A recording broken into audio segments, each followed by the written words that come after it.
This episode is sponsored by JDAQA Software Testing, your scalable solution for manual, automated, security, and performance testing.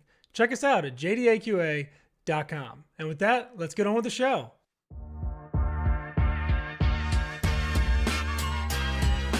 This is The First Customer, hosted by Jay Agner.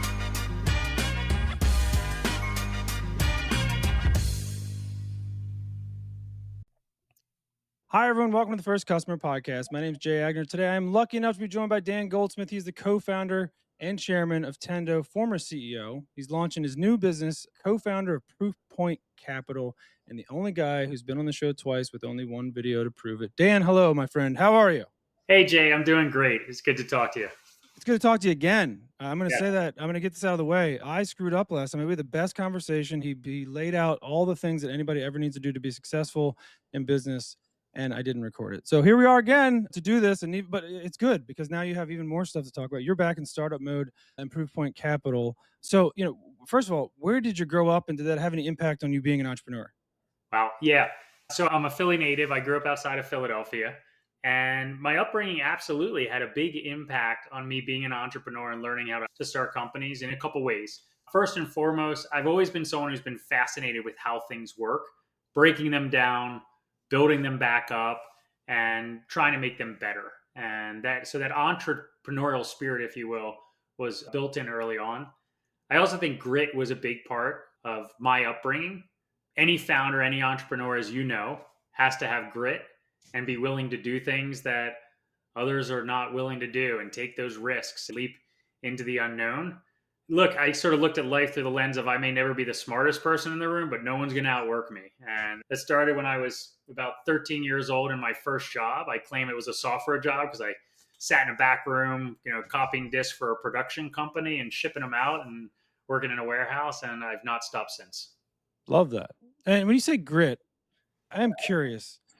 Where does grit end and delusion begin, right? Because you see a lot of folks that are, they think they have solved, the world's problems, and they find out that nobody actually has that problem, right? And they're just trying to bash this solution that they have into everybody's head, and they're like, we don't want it. And, you can have all the grit in the world, but if you don't have the right idea and you're kind of delusional about what you're delivering, it's not going to end well. Where do you differentiate those two things? Man, what a good point you're making too, and a good connection, because there's good ideas. Great ideas are a dime a dozen, to be honest with you. We had this saying at Viva where we talked about focus. Focus pays off, execution matters most. So if you're focused on the right things and obsess around the problem, and I think this relates to grit, any entrepreneur, any successful entrepreneur starts with an obsession around an idea, an obsession around a problem, an obsession around an opportunity. And usually the catalyst for that is some personal experience that I've had. I get a bad delivery on my doorstep and I just cannot release from my brain how to make something better. And I think that's where that grit and passion is born out of. But it can also create blinders. If you're so overly obsessed with your own idea, but you don't listen and you don't explore and you don't vet those ideas with others and sort of hold up that mirror, then that obsession can be really misguided and steer you to something that's not going to work. By the way, one quick point. I tell people all the time, if you're an entrepreneur, you're going to be told, no, you can't do that all the time. No, it can't be done. I tell entrepreneurs, I said, if you're being told no, something can't be done all the time, you're probably on the right path. So your ability to not necessarily ignore, but have those no's fuel your passion and motivation is a really important element to being successful. Love that. So you mentioned, the software, quote unquote, job you had. What was the first, kind of official, real business you started? First business I started. I don't know if we hit that question last time. I might not. It's a brand new episode. I love it. I love it. New stuff today. So the first business I started was, when I was young, my sister's boyfriend, who was older than me, he was a disc jockey. He was a DJ, and he was a disc jockey on Swarthmore's radio station, and he would make money by doing like mobile parties and things like that, lugging around speakers and buckets of vinyl back in the day. And I sort of rode his coattails for a bit and learned the art, learned the trade. So the first company I started, I was in high school and I started a mobile DJ company. It was in this area. It was called Advantage DJ Company. And the motto for the company, if you'll allow me to share, was to transform your bland, boring sit down party into a saturnality of excitement. Call us. And we plastered the area with posters and those little tear things with my my phone number, which back then Mm-hmm. was a 7-digit, not 10-digit phone number. And Right. I built a business. And I think we did, I mean, in 2 years of high school during that time, because I needed my driver's license, I think we probably did over 500 contracts, and Wow. I ended up paying my way through college mostly doing that. What did you learn from that that you still apply today? No job is beneath you. You're going to start a company and run a company. You've got to be prepared to roll up your sleeves and break through barriers in a way and just be unstoppable. And that does Mm-hmm. two things for you. One, it gets the work done. You got to get it done. Two, it demonstrates to everybody else and inspires everybody else that getting after it and getting things done is the mode and model for the company, and emulating that behavior for others. And if you can anchor a culture that way and people have that entrepreneurial spirit combined with passion and intensity, then companies can go really far, because ultimately it's a team sport. All right. So, I want to get to that specifically in a little bit because I can see the fire in your eyes back in startup mode, like we talked about a little bit with this new venture. But tell me about Tendo. What problem were you guys solving when you guys set out to build Tendo? You know, I've been really fortunate over the years. I've had incredible opportunities, really good mentors. But one thing that's been consistent throughout my career is not just doing things that are good from a business perspective, but how can I be involved and work on things that are important for society? I've had the privilege of working in life sciences and education. And with Tendo, it was about healthcare. These are very related industries, but these are industries that affect all of us as patients, as doctors, as students, and teachers. It's those communities that I feel really honored and privileged to be able to serve and try and improve in some way or Hmm. another. And so when I wrapped up my role at Instructure, makers of Canvas in the educational space, myself, my co-founders, and the small SWAT team we had doing a market analysis, we wanted to first orient around what's an important problem to solve. And Hmm. it goes back to that personal experience. We recognized that in healthcare, it's something that affects all of us deeply. And we really don't have any agency in our own healthcare. Arguably, the most important thing in our lives is the thing we have the least information and least control over. That's how Tendo started. We said there's got to be a better way for patients to be more informed, for doctors to be more engaged, and to break the current model. Healthcare is an archaic industry when it comes to technology and the application of technology. And for a long time, the industry has almost weaponized the excuses of complexity and regulations not to innovate. That's changing now a lot with AI, but we'll see what happens. But we started Tendo with the premise of how to put patients back at the center Hmm. and improve healthcare throughout the value chain of patients and providers and their caregivers.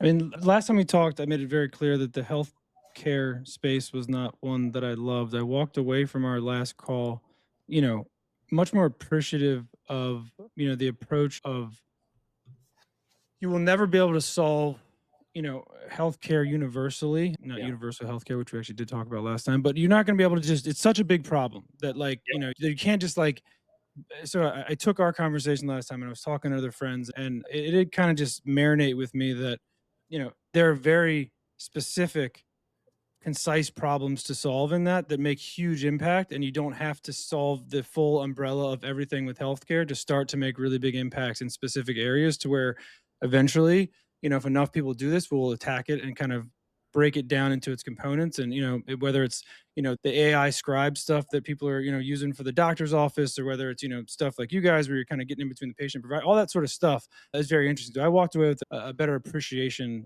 for how to attack a massive problem like that instead of just being like, I don't want to even look at that because it's so massive and gross and it's just like I can't even deal with it. So I definitely took that away from last time. What was the first customer, or who was the first customer at Tendo? Do you remember? Yeah, we actually worked with Jefferson Health in the area here. It was one of the first organizations. And then Rush out of Chicago has been one of our earliest customers from the beginning. They're still a customer today. They've continued to grow the work they're doing with us. And they really were lucky to stand shoulder to shoulder with Rush out of Chicago and do some pretty incredible things. So we've had some first customers. Northwestern out of Chicago is also an early customer for us, working us on improving quality of care initiatives and analytics. But Tendo today works with over well over 100 provider organizations, thousands, tens of thousands of providers across the country, creating bundles of care that are much more accessible and affordable and directly contracted between patients as well as employers providing healthcare. Love that. Well, who, and we're going to get on to Proofpoint in a second, Yeah. but who is your customer? Who's the customer today of Tendo compared to who it was back then? Is it Yeah. the same So client? it's mainly the same, but we've evolved a bit. At Tendo, the primary customer and organization we work with are providers. We specifically decided not to work on the payer side of things. We did not want to try and advantage payers. I think payers have an unfair advantage in this market. I could talk about a very relevant AI example of that right now in a minute, but I have no sympathy for payers in this world. They economically figure things out. They do very well, but providers struggle every day. Providers struggle with price controls. Providers struggle with margin. On average, most of the hospitals in the country will be running on less than a 1% margin, and many of them negative margins. Hospitals in this country don't have control over pricing, okay? Yet all of their vendors and others can increase pricing. So, how do you actually make the economics of that work? So providers, it's a really tough environment in this country. So where Tendo has evolved is we still serve mainly providers with a connection to patients. We want to work with our two main products. We have a quality focus analytics product and we have a marketplace product. And through those products, we want to make sure that hospitals and providers can be recognized for the great quality care they're providing at a broad level and an individualized level. And our marketplace within Tendo is connecting patients to care in a much more affordable, direct, and accessible way. And it reduces the take from the commercial insurers, if you will. So patients can more directly access care. Employers can more directly pay for that care if you're under an employer benefit model. And all we're doing is providing the marketplace and the packaging of that healthcare into logical episodes of care. So we effectively take a lot of the middle layers outside of that, which means better complexity, better economics. Let me give you a very specific example, Jay. If I need to go get an MRI through my commercial insurance provider, the price that they've quote unquote negotiated might be $2,500 for that MRI. If you go into Tendo's marketplace, you can do that directly as a patient, or you can do that through employer benefit. That same exact provider, same MRI might be $400 or $500. So there's lots of odd economical realities and challenges within healthcare. And this is why when you and I talked last time, the physics of healthcare are different than any other market where capitalism and economics will rule. The physics of healthcare can't just be the logic of dollars. It has to take into account all of the other steps in the value chain between patients, providers, and payers. And so we've really tried to create a system in Tendo that honors the current rails, but creates better connectivity and access for patients in particular. Do you think the system is just too big and baked in from the insurance side to fix it anytime soon? It's just that we're just stranglehold, by the insurance companies. Is it just too many lobbyists, too big, it's this big amorphous thing? Is that ever going to go away in our lifetime, you think? Or is it just going to be this continual thing where the rich people at these companies, spend the money to lobby congressmen and we just keep going in this loop so nobody can get bills passed? Is there any way around that? Or are we just kind of stuck in this model? So to answer your questions, yes, it is big and it's lumbering, it's complex, and there's a lot of headwinds. However, in my opinion, it's an inevitability that this model will change. And we're already seeing that, by the way. When you have healthcare premiums that are for employers, and I think it'll start with the employers and it will start with government. It'll probably start with employers and then government will streamline a little because it will take longer. But it's going to start with the employers. Employers are experiencing double-digit increases on benefits costs, because the commercial insurers are continuing to increase their premiums and increase their costs. That is not a realistic model. And the reason why it has been complex in the past is because commercial insurers have sort of hid behind this idea that they have some special network or access to providers. But with what we're doing with Tendo, with what many of the other players in the market are starting to do to modernize the rails of access for healthcare, and now with AI in the mix, Well, we're now empowering providers and patients with very different tools, very different insights to be able to access things directly. So that concept of exclusivity in like my in-network providers with payers is very quickly becoming a non-issue and non-value proposition. So Hmm. I believe over the next 5 to 10 years, the commercial insurers will either be significantly disadvantaged or they're going to have to evolve and change the economics of their business to more of a direct pay model Hmm. for employers with providers. Let's switch gears a little bit. How do you like working with your sister? Ah, my sister and I had a chance to work together. It's great. We've worked together for the better part of the last 25 years. We know each other's moves. We know how to agree. We know how to disagree. And we understand what each of our superpowers are. Jen is Hmm. a phenomenal leader of people. She's a phenomenal leader and strategist when it comes to product and building products that are both beautiful and can do incredible things. And I focus traditionally more on the go-to-market side and building the strategy and the value proposition of Hmm. the organization. So yeah, we've worked really well together over that time. We actually started working together at IBM years and years ago. We worked together at Viva, at Instructure, and now Tendo. Does it ever bleed into the personal life? Do you guys ever like mad at each other for work and you can't look at each other over the Thanksgiving dinner table? Does it ever get like that? It's more of our family gets irritated. Oh, We've already sort of had to institute a policy of like no work at the right. Thanksgiving table, no work talk at the Okay. Thanksgiving table. All So right. we've learned that pretty. The risk and liability is more of the extended family getting really annoyed with us talking about work. So Yeah, we they're like, just shut up already. You guys talk about this all. You can't bring your stand-ups to dinner. Well, all right. Well, having teenagers solves that problem really oh quickly. yeah, Yeah, so it works yeah. well. I like that. All right. Well, let's talk about Proofpoint. You and I talked a little bit beforehand.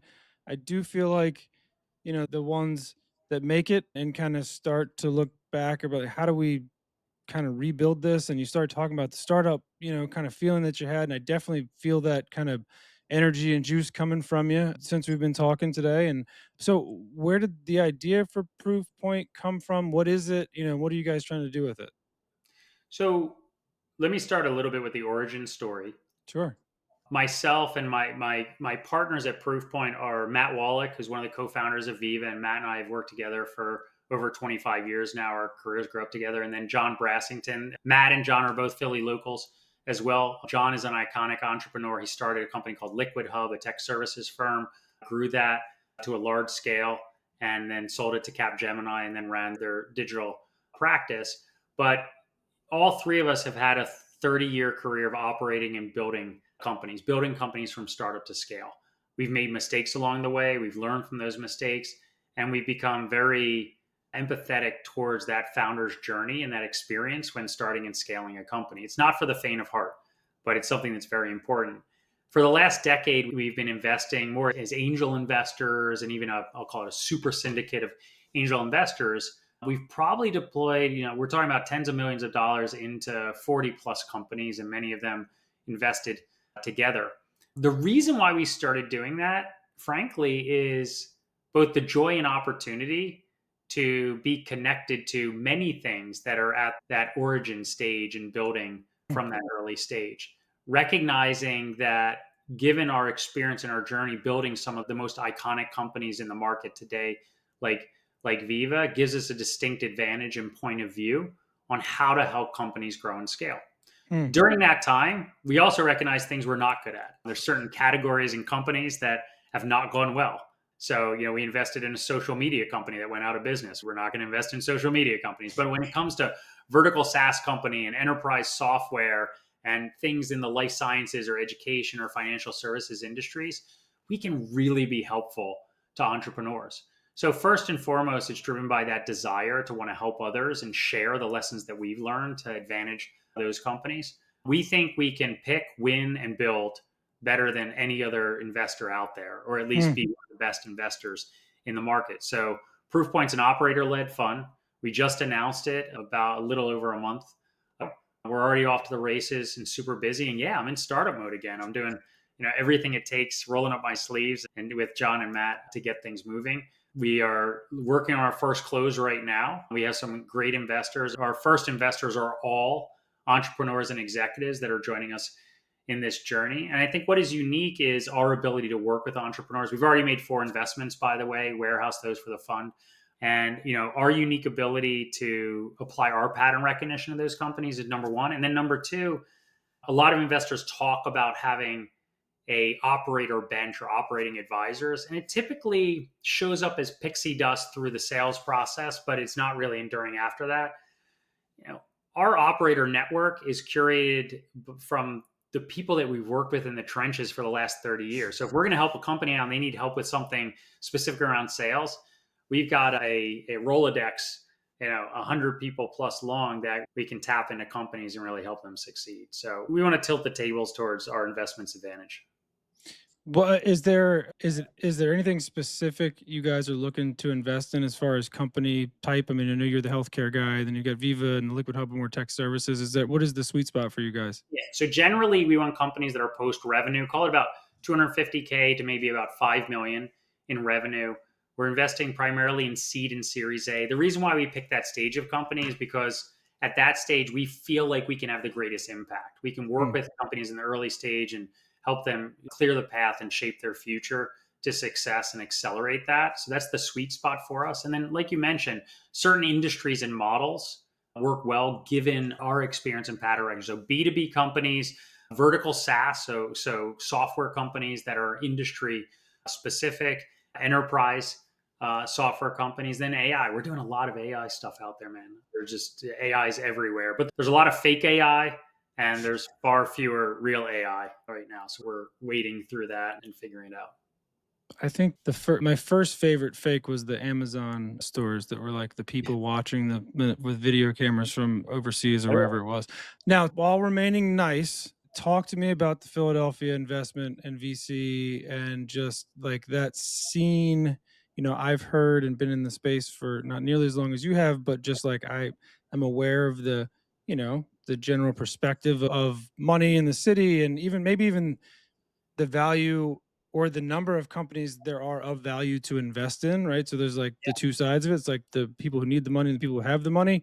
What's your take on kind of the current state 25 going into 26 for those seed companies that are growing? Is there a lot of them, or is there a lot of VC funds? Is there people that are looking to invest? Like, what does the market look like in that realm right now?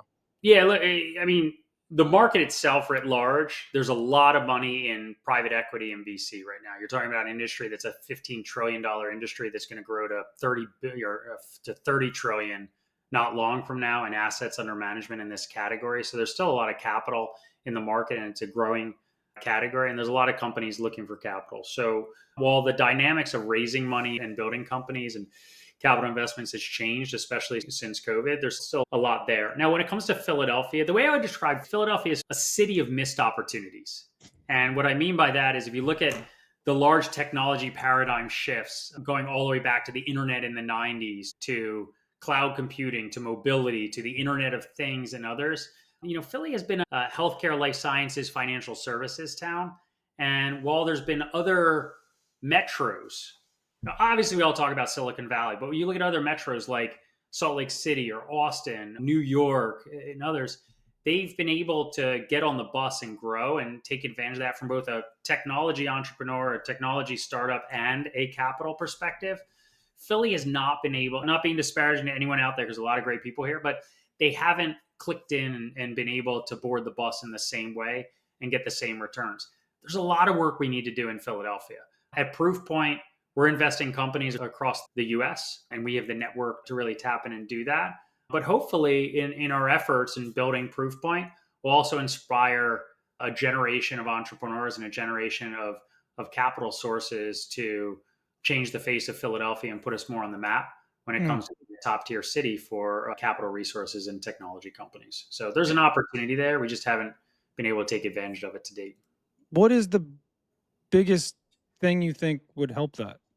Because I hear that same thing from everybody. I hear the same thing. Like, we're going to try to chip away at it. And you got the Pittsburghs that have got a lot of, technology and things are coming up there. And they go, we're on the East Coast and we're close to 95 in New York. And like, we should be able to kind of do the same. Like, what is the big thing that if we could get it done would kind of change the view of how it works in Philly? I mean, to be honest with you, we need a couple unicorns that are reputable and recognized and, born and raised out of the Philadelphia community, if you Mm. will. We've had a lot of talent leave this city and pursue things in other areas.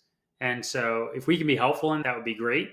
We need to obviously be focused on returns for our investors and working with our founders in a great way. But that's really what Philadelphia is missing. If you look at a lot, even Salt Lake City, where I spent some time when I was at Instructure, you had Omniture and you had WordPerfect back in the day, and other companies that grew and sort of became iconic, and it put that city on the map. So we need a few companies in the modern Yeah. tech age, and maybe there's some AI companies, right? So maybe AI is now the paradigm shift that's going to allow us to get on the bus.